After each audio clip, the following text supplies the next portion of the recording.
Viewers, हमें अक्सर Curie आती है कि बैरिया टाउन लाहौर के अंदर प्रॉपर्टी परचेज़ करनी है और इस टाइम बैरिया टाउन लाहौर के अंदर कहाँ प्रॉपर्टी परचेज़ करनी चाहिए, वो रेजिडेंशियल हो चाहे कमर्शियल हो। तो आज की वीडियो बेसिकली उन लोगों के लिए एजुकेट करना है कि जो प्लान कर रहे होते हैं कोई प्रॉपर्टी परचेज़ करने के लिए। तो हम लोग इस टाइम जो अगर करंट मार्केट के अकॉर्डिंग आपको अपडेट करें तो सबसे ज़्यादा जो डेवलपमेंट है वो सेक्टर ई और सेक्टर एफ़ में की जा रही है। Sector C, sector D, sector A B, ये जितने सेक्टर पहले के थे ये एक तो मेच्योर हो चुके हैं और साथ ही साथ अब जो अट्रैक्शंस बैरिया अगले सेक्टर्स में दे रहा है वो मैं अगर आपको अपडेट करूं तो आप खुद इसको डिसाइड कर पाएंगे कि हमने किस जगह पे परचेज़ करना है। दो चीज़ें थी पहले, सेक्टर ए बी सी और डी अप्रूव थे LDA से, सेक्टर ई और सेक्टर एफ अप्रूव नहीं थे। इसके अलावा दो सेक्टर्स हैं लेकिन वो काफ़ी टाइम टेकिंग इन्वेस्टमेंट होगी, इन्वेस्टर्स के लिए वो रिकमेंडेड है।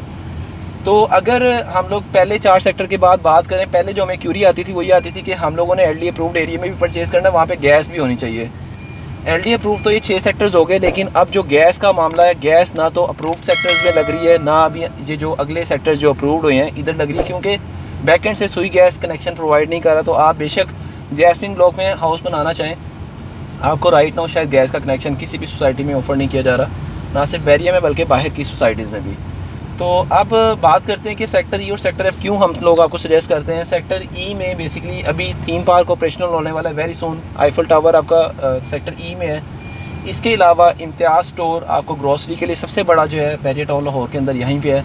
PSO पंप आपका जो अटक पंप है ये सेक्टर ई में आया है। सेक्टर सी की जो ग्रैंड जामे मस्जिद है सेक्टर ई से वॉकिंग डिस्टेंस के ऊपर है।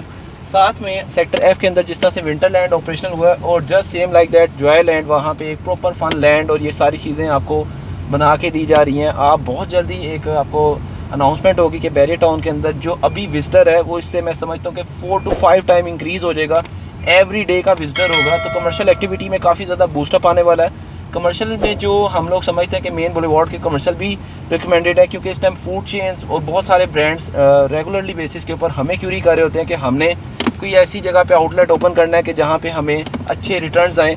तो रेंटल्स के ऊपर भी डिमांड है, ओनरशिप बेसिस के ऊपर भी काफ़ी अच्छी डिमांड चल रही है। और अगर आप इस टाइम बैरिया टाउन के अंदर कोई प्रॉपर्टी परचेज़ करते हैं तो मैं आपको श्योरिटी के साथ कह सकता हूँ कि आने वाले 1-2 सालों में आपकी प्रॉपर्टी एटलीस्ट कोई 50% का गेन लेगी। बाकी रही बात मार्केट के अंदर जो इस टाइम न्यूज़ के ऊपर कुछ चल रही होती हैं बातें, तो वो सब कुछ एक तरफ है, क्योंकि बैरिया टाउन एक वेल ऑर्गेनाइज कम्युनिटी है और यहाँ पे अगर इन्वेस्टमेंट की जाएगी तो मैं समझता हूँ कि आप लोगों को आने वाले टाइम के अंदर बड़े अच्छे रिटर्न्स मिलेंगे। आपको कोई भी इन्फॉर्मेशन चाहिए रिगार्डिंग इन्वेस्टमेंट, आप लोग स्क्रीन पे दिए गए नंबर पे हमारी टीम से रब्ता करें। Thank you so much for watching us. अल्लाह हाफ़िज़।